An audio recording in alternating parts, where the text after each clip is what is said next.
Les amis, j'espère que vous portez toutes et tous très bien. Je suis très heureux de vous retrouver aujourd'hui. Comme chaque année, vous savez, on essaye de voir quels sont les joueurs qui ont des choses à prouver ou des choses à tirer de cette pré-saison, qui peuvent en profiter pour rentrer soit dans l'équipe première ou alors consolider une place de titulaire.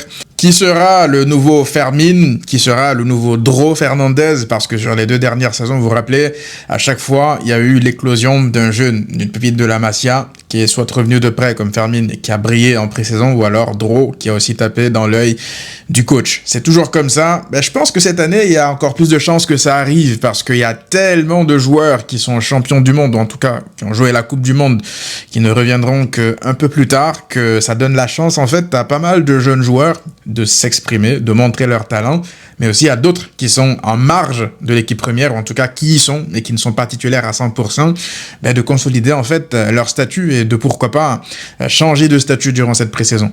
Nous allons donc observer 7 joueurs qui ont encore une fois des statuts différents. Il y a même des joueurs de l'équipe première, de l'équipe première du Barça qui étaient là depuis la saison passée, qu'il va falloir surveiller attentivement. On va en parler dans cette vidéo, mais aussi des jeunes. Ça sera un mix. Donc on est tout de suite parti avec le premier joueur à surveiller pour cette pré-saison. C'est un joueur qui n'a pas encore été annoncé officiellement, qui devrait arriver, qui devrait commencer la pré-saison, rejoindre la pré-saison du Barça. Il s'agit tout simplement du jeune Jesse Biciu. Rappelez-vous, je vous en avais déjà parlé il y a quelques semaines en arrière, et même quelques mois maintenant en arrière, lorsque Dro avait signé au Paris Saint-Germain. Rappelez-vous, je vous ai sorti une vidéo pour vous expliquer que, en fait, l'argent que le Paris Saint-Germain avait payé pour Dro sera directement réinvesti sur 3 à 4 joueurs qui étaient censés en tout cas venir pour l'équipe B du Barça Athletic. Mais il se trouve en fait que y en a qui pourraient potentiellement directement intégrer l'équipe A, parce que c'est ce qui est prévu justement pour Jesse Biciu, ailier gauche de formation, qui a quand même une grande ressemblance dans la stature, dans la gestuelle à Lamine Yamal. T'as l'impression que c'est un Lamine Yamal droitier. Après, c'est pas du tout le même talent, le même niveau, naturellement. Lamine Yamal, tu en as un peut-être tous les 50 ans ou tous les 20 ans. On verra jusqu'à la fin de sa carrière. Parce que Lamine, c'est drôle parce que il est même pas encore vétéran qu'on parle déjà de nouveau Lamine Yamal. Alors que Jesse Biciu, je crois qu'il a que 18 piges, 18 ou 19 piges, faudrait vérifier. Et c'est quand même assez troublant. Lorsque tu le regardes jouer, t'as vraiment l'impression de la gestuelle que c'est du Lamine Yamal, quoi. C'est pas explosif, c'est pas extrêmement rapide, mais c'est très efficace dans les dribbles. Ça percute, ça élimine et c'est très déstabilisant. Donc c'est un joueur qui a un profil assez particulier parce que parmi les ailiers gauche du Barça, tu as quoi? Tu as Rafinha, qui est considéré un peu comme un second attaquant qui joue dans le demi-espace gauche. Moi, je le considère pas, Rafinha, comme un vrai ailier gauche qui colle la ligne. Je vois par exemple Anthony Gordon. Anthony Gordon, c'est un vrai ailier gauche. Mais Anthony Gordon, c'est pas non plus un ailier gauche qui va dribbler dans les petits espaces, un peu comme Lamine Yamal. De toute façon, on va pas prendre le baromètre Lamine Yamal, parce que ça reviendrait en gros à faire mal à tous les autres ailiers du monde. Mais voilà, Anthony Gordon, c'est pas un dribbleur d'élite, mais il est capable d'éliminer grâce à la vitesse, grâce au changement de direction. Un joueur style Premier League, mais je trouve qu'il a quand même un jeu assez hispanique aussi, dans les petits espaces, Anthony Gordon, dans les 1-2, dans les échanges et tout, mais c'est pas un ailier dribbleur comme Lamine Yamal. Alors que Jesse Biciu, c'est un peu dans le même style que les Lamine Yamal, feinte de frappe, feinte de crochet, feinte de centre, à chaque fois pour essayer d'éliminer l'adversaire, pour se remettre dans le droit chemin, se créer des angles de passe ou juste avancer avec le ballon. Donc ça sera assez intéressant de le surveiller durant cette pré-saison, parce qu'encore une fois, Rafinha est toujours blessé. Anthony Gordon ne reviendra, je pense, que vers la fin de la pré-saison, il me semble. Adeyemi, lui, il sera là, mais il sera pas forcément tout le temps à gauche. Donc oui, je pense que le petit Jesse Biciu, ça sera très intéressant de le surveiller durant cette pré-saison, parce que lui, Hamza Abdelkarim, Pacifico, qui s'était blessé avec le Barça Athletic la saison dernière, ainsi que le jeune anglais, là, qui s'était aussi, je crois, blessé. Voilà, ça fait partie de ces joueurs-là qui ont profité, qui ont été signés par Amaral et Deco, par le biais justement du transfert de Dro au Paris Saint-Germain. Donc s'il y a, je l'avais dit à l'époque, s'il y a un seul de ces gamins-là qui perce, ça sera tout bénef. Donc on remerciera encore une fois Dro pour son transfert, et puis on profitera de nouvelles pépites, quoi. Le deuxième joueur à surveiller durant cette pré-saison, c'est un joueur que vous connaissez très bien. Il s'agit tout simplement de Marc Bernal. Marc Bernal qui est devenu un joueur de plus en plus intéressant, de plus en plus important sous Flick lors de son retour de blessure la saison passée. Malheureusement pour lui, il s'est de nouveau blessé, il a raté quelques matchs importants, mais je tiens quand même à rappeler que Marc Bernal avait réussi à limite devenir un titulaire même dans les gros matchs. Il s'était blessé juste avant l'Atlético Madrid, alors que lors du match de la remontada justement face au même Atlético Madrid, il était titulaire. Et il avait même enchaîné un run où il marquait des buts importants. Où il marquait des buts importants contre Newcastle, il a marqué contre l'Atlético Madrid. C'est pas qu'un milieu défensif ou un milieu box-to-box relayeur qui est capable de marquer. C'est un milieu complet, Marc Bernal. Donc là, avec la blessure de Frenkie de Jong, il n'est pas le seul dans cette configuration-là. Dans cette situation, je pense qu'il y a une place à prendre au milieu. Marc Bernal joue pour sa place de titulaire en ce début de saison. Parce qu'on connaît Flick. Vous vous rappelez de sa première saison lorsqu'il venait juste d'arriver? Il avait essayé Marc Bernal Casado. Il a vu que ça marchait, qu'il y avait des automatismes qui se créaient durant cette pré-saison-là. Et son équipe qui a débuté la première journée à Valence en Liga, c'était cette paire, ce double pivot-là, Marc Bernal Casado. Donc si Marc Bernal, il continue sur sa lancée, il revient, voilà, physiquement, il est frais, il montre de bons signes, il est de retour, il n'a plus de pépins physiques, on connaît de toute façon sa qualité. Ben, je pense que oui, lui pour le coup, c'est le joueur qui pourrait le plus profiter de l'absence de Frenkie de Jong. Parce que oui, il n'est pas le seul. Gavi sera également là, mais il n'est pas là. Gavi est encore en vacances. Tu as également Eric Garcia qui peut dépanner au milieu. Mais moi, je pense que si Marc Bernal est là et que si le Barça ne va pas signer un 6 supplémentaire ou en tout cas un milieu supplémentaire, la raison qu'ils ont donnée, c'est que on compte sur Marc Bernal. On compte sur l'évolution de Marc Bernal et on ne veut pas en fait aller signer un joueur expérimenté qui va continuer à lui bouffer des minutes. Donc l'après Frenkie de Jong, c'est peut-être Marc Bernal, espérons-le. En tout cas, s'il continue à progresser, pourquoi pas être le nouveau joueur qui franchit le cap après Pau Cubarsí, après Lamine Yamal, parce qu'on n'oublie pas que Marc Bernal, ça reste très jeune. Donc lui aussi, il est en train de rentrer dans cette équipe première là progressivement, et c'est des joueurs qui ont tous joué ensemble lorsqu'ils étaient dans les catégories jeunes. Donc ça, c'est beaucoup plus facile pour l'intégration en équipe A, et vous voyez que même au sommet du monde, Lamine Yamal, Cubarsí, depuis leur tendre enfance, ils continuent à jouer ensemble et à gagner ensemble. Donc ces automatismes-là, ils seront toujours là, je pense, avec Marc Bernal. Et s'il doit être titulaire sur la première partie de saison, ça commence par cette pré-saison. Donc il a gros à jouer avant le retour de Gavi, avant le retour des internationaux. Parce que oui, moi j'ai confiance en Marc Bernal. Je pense qu'il peut aller chercher quelque chose au milieu. On passe maintenant au troisième joueur qu'il va falloir surveiller durant cette pré-saison. Lui aussi, un peu comme le premier joueur qui a été annoncé dans cette vidéo, Jesse Biciu, c'est un joueur qui a été signé après que Dro soit vendu. L'argent que Dro a ramené, c'est avec cet argent-là qu'il a été ramené. Je parle là, bien sûr, de monsieur Hamza Abdelkarim. Lui, il a gros à jouer. Parce que déjà, juste le fait d'avoir été appelé en sélection, d'avoir joué la Coupe du Monde, c'est énorme. Est-ce que vous vous rendez compte? Là, il n'a pas d'expérience au plus haut niveau. C'est quasiment sa première expérience, c'est d'avoir joué la Coupe du Monde avec son pays. Et ils n'ont pas été ridicules, l'Égypte. Ils ont même allé jusqu'à être à deux doigts de sortir l'Argentine. Il a eu des minutes en phase de poule. Pour un gamin qui vient juste de débuter, c'est jackpot, c'est énorme. Donc, il n'est évidemment pas prêt pour débuter au Barça. Ça ne sera jamais, pour l'instant en tout cas, le 9 titulaire du Barça. D'autant plus que Ferran ne l'est même pas. Lui, d'ailleurs, il veut se barrer.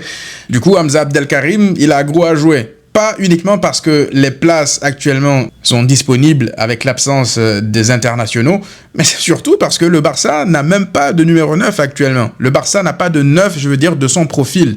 Jeune ou pas jeune, son profil n'existe pas au club. Donc moi je pense que évidemment le Barça va tout faire pour continuer à signer Julián Alvarez. Si c'est pas Alvarez, le Barça ira sur une autre option, ou même essayer Olmo en faux neuf, pourquoi pas.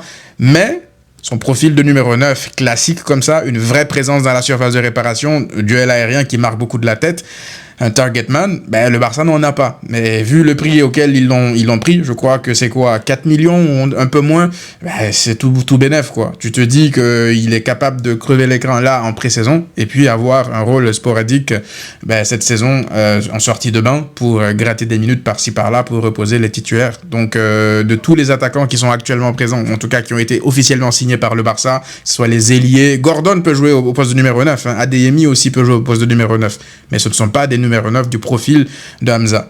Ferran Torres aussi peut jouer là, il joue là d'ailleurs, de toute façon Ferran Torres c'est un 9, c'est devenu un 9, mais Ferran Torres non plus, c'est pas le profil de Hamza Abdelkarim. Donc très très curieux de le voir durant cette pré-saison. Est-ce qu'il va réussir à planter quelques buts, à vraiment impressionner Flick, parce que si c'est le cas, ben il jouera pas qu'avec le Barça Athletic, hein. On connaît Flick, lorsqu'un jeune joueur lui plaît, ben il n'hésite pas en fait à l'amener avec lui en équipe première pour qu'il joue de temps en temps des matchs. Donc Hamza Abdelkarim, ça sera très intéressant de le suivre. Je suis très curieux, très curieux. On avance avec le 4e joueur à surveiller durant cette pré-saison. Bah, lui, c'est un joueur qui est aujourd'hui confirmé, même s'il est jeune. Il vient tout juste de signer. Il s'agit tout simplement de Karim Adeyemi. C'est un peu limite, hein, le vétéran de cette pré-saison, vu le nombre de jeunes, la quantité de jeunes qu'il y a dans cette pré-saison. Oui, Adeyemi a été signé, il a été annoncé officiellement hier. Il sera disponible pour la pré-saison du Barça, directement avec l'équipe. Ils seront en Angleterre pour le stage en Angleterre.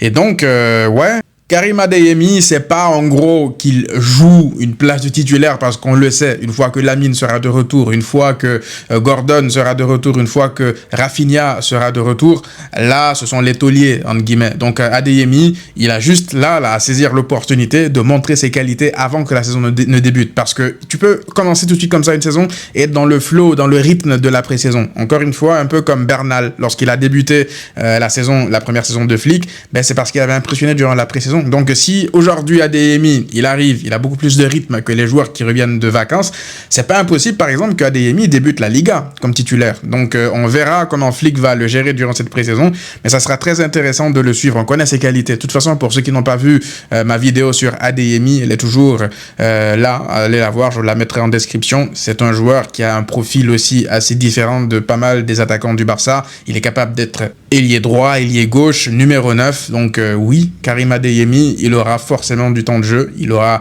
forcément une importance pour le début de saison. Moi, c'est surtout comme ça que je le vois, au-delà de la pré-saison. Moi, je suis persuadé que Karim Adeyemi va débuter le premier match de Liga, parce que les internationaux n'auront peut-être pas encore le rythme nécessaire. Donc, ça sera, oui, très important pour lui, Adeyemi, de s'acclimater le plus rapidement possible au système du Barça, au système de Flick. Je pense que ça ne devrait pas être compliqué, parce qu'ils se connaissent les deux hommes, et je pense que ça devrait être, voilà, assez naturel pour les deux. Le 5e joueur de cette liste de joueurs à surveiller pour cette pré-saison, c'est peut-être le joueur, moi, que je vais surveiller le plus à titre personnel, mais il s'agit tout simplement de Ibrahima Tounkara. Parce que lui, c'est la pépite. Je pense que tout le monde le connaît. C'est plus une surprise, Ibrahima Tounkara, malgré son jeune âge, 16 piges. Je pense que toute personne qui suit un minimum le Barça et son centre de formation, avec les pépites qui sortent assez régulièrement, lui, c'est le joueur qui revient le plus. Déjà parce qu'en termes de développement physique pour son âge, ça se voit qu'il va très rapidement frapper à la porte, mais aussi et surtout parce que Ibrahima Tounkara, c'est un joueur qui est convoité. Il y a plein d'équipes qui viennent déjà frapper à la porte pour lui. Et pour être tout à fait honnête, si lui, il passe pas assez rapidement en équipe première, je vois très mal le Barça réussir à le garder. Donc ça reste un très jeune joueur prometteur, ça reste un joueur qui aura des minutes sur cette pré-saison, et ça reste un joueur qui pourrait avoir un avenir à la Fermine, qui pourrait frapper dans l'œil du coach comme Dro la saison dernière. Donc on va voir ce qui va se passer avec la blessure récente de Frenkie de Jong. Encore une fois, il y a des postes, il y a des disponibilités qui vont s'ouvrir au milieu de terrain. Le seul truc qui m'inquiète un peu avec Ibrahima, c'est son poste, la vérité. Parce que c'est un milieu offensif. C'est un peu une sorte de 10. Parce que en catégorie jeune, il a pas beaucoup joué non plus avec le Barça Athletic. Il a joué que quelques matchs avec le Barça Athletic. Donc c'est un joueur qui est beaucoup plus habitué au poste axiaux, là, en tant que milieu offensif. Après, est-ce qu'il peut jouer à droite? C'est possible, vu qu'il a des qualités d'élimination, de dribble assez phénoménales. C'est un joueur qui a, un physique assez développé, encore une fois, qui est fort, qui est vraiment puissant. Mais ces postes-là, encore une fois, ce sont des postes qui sont vraiment, vraiment comblés. Au poste de 10, tu as deux internationaux ultra forts, la personne de Fermin et Olmo, qui vont forcément lui barrer la route. Et puis à droite, tu as Lamine Yamal, tu as même Adeyemi, là. Moi, je pense que si Ibrahima doit avoir un avenir en équipe première, un avenir en tout cas assez proche, ça serait en fait de le faire reculer d'un cran et de le faire jouer au poste de milieu relayeur, ou en tout cas, même au poste de 6, pourquoi pas, parce que ça reste encore une fois un jeune joueur à polir, un peu comme Bernal, parce que Bernal, c'est un joueur pour moi qui n'était pas fait, qui n'est pas toujours pas fait, en tout cas à 100% pour le poste de 6, mais je pense que depuis qu'il est là avec Hansi Flick, il développe beaucoup plus ses facultés à comprendre le jeu, à se positionner, à récupérer des ballons, et à comprendre en fait le poste. Donc voilà, les jeunes joueurs, tu peux un peu les modeler à ta guise. Donc, il a déjà joué, lui, Ebrima Tunkara, au poste de milieu relayeur, en tant que milieu central. Il a déjà joué en sélection, pas mal de fois d'ailleurs. Donc, il peut jouer un cran plus bas à ce poste de contrôleur. Et oui, je pense que on peut surveiller, on peut voir, mais dans l'immédiat, je ne vois pas. Je le vois vraiment pas intégrer l'équipe première et avoir des minutes en A, sauf s'il y a une pénurie de blessures. Après, il faut pas non plus insulter l'avenir.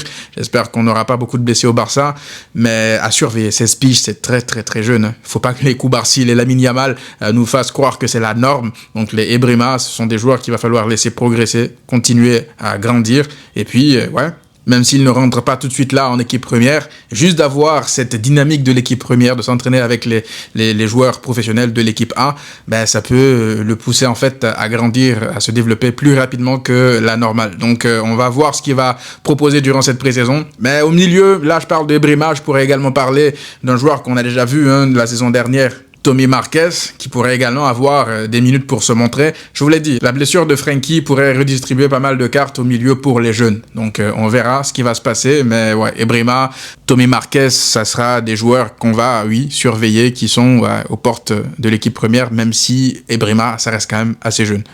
Le 6e joueur de cette liste, c'est un joueur qui est censé être un titulaire indiscutable, un titulaire en puissance.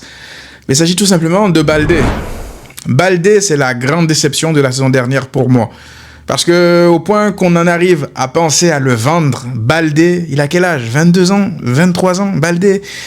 Qu'on pense déjà à le vendre, c'est que c'est très grave. C'est qu'il est arrivé à un point où on se dit qu'on perd tout espoir. Et on n'est pas censé, normalement, à cet âge-là, déjà tout de suite comme ça, penser à vendre un joueur de son âge, qui a montré aussi de bonnes choses par le passé.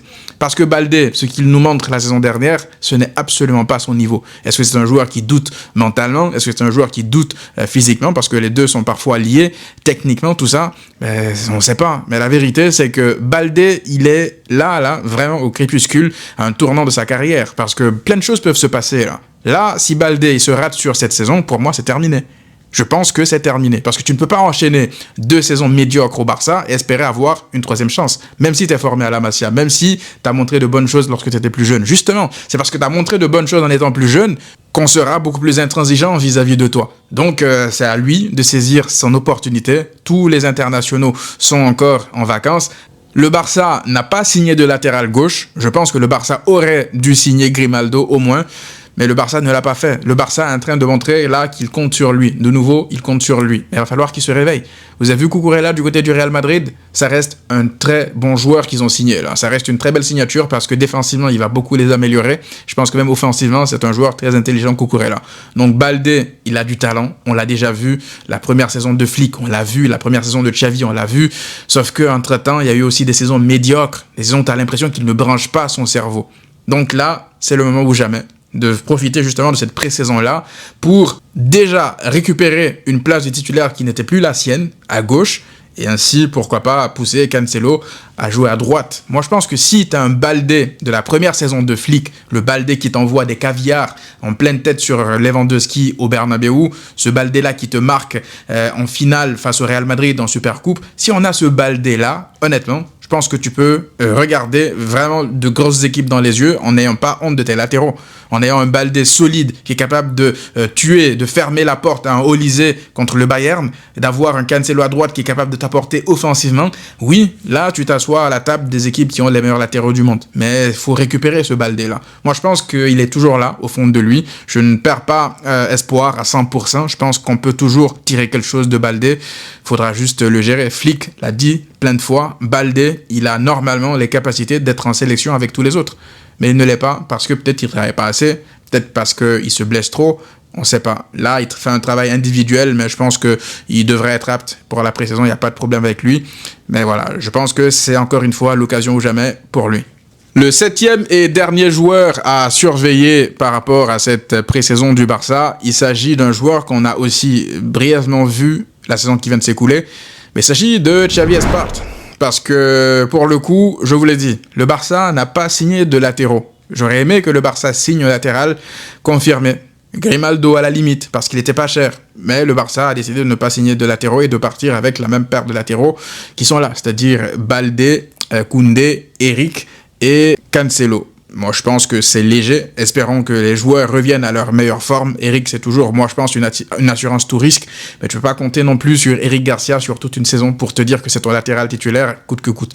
Donc, espérons que Cancelo puisse être décalé à droite, qu'il montre de très bonnes choses à droite, afin que Baldé aussi ait de la confiance et qu'il reprenne son niveau à gauche. Mais à droite, faut aussi prendre en compte le fait que Xavi Espart, non seulement il est capable de dépanner à droite, mais aussi capable de jouer au milieu de terrain. D'ailleurs, il vient de terminer l'Euro moins de 19 ans avec l'Espagne qu'ils ont remporté face à l'Allemagne. Lui qui a, je pense, marqué des buts importants. Est-ce qu'il n'est même pas capitaine de son équipe? Il a marqué des buts, comme je l'ai dit tout à l'heure, mais il est aussi surtout polyvalent parce qu'il peut jouer au milieu. Il a d'ailleurs joué au milieu avec la sélection. Donc, Xavi Espart, il a ce profil-là polyvalent que Flick aime beaucoup. Lui aussi. Donc, on l'a vu déjà à droite. Il a plutôt été intéressant, je trouve, en fin de saison lorsque les blessés commençaient à s'accumuler. D'autant plus que lorsque tu fais en plus le parallèle avec Hector Fort, ben, j'ai pas l'impression que Flick ait confiance en lui, que Flick le voit comme un joueur d'avenir. Déjà qu'il ne le voulait pas la saison passée, il l'a envoyé en prêt.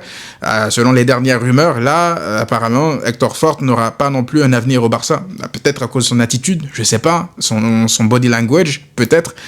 Le fait qu'il ait réclamé des minutes alors que Flick essayait de lui en donner le plus possible, même s'il y avait de la concurrence devant lui, je sais pas. Mais en tout cas, j'ai l'impression que là, c'est peut-être un peu l'occasion pour Xavi Espart de saisir sa chance durant cette pré-saison, de se montrer. De toute façon, encore une fois, Koundé n'est pas de retour, Cancelo n'est pas de retour, donc il aura forcément, je pense, des minutes au poste de latéral droit. Il y a quelque chose à aller chercher. Il y a une place dans l'équipe première à aller chercher. Donc on va observer Xavi Espart avec notamment ses expériences avec les sélections U19. C'est une pépite, c'est un joueur assez intéressant, donc on va voir tout ça.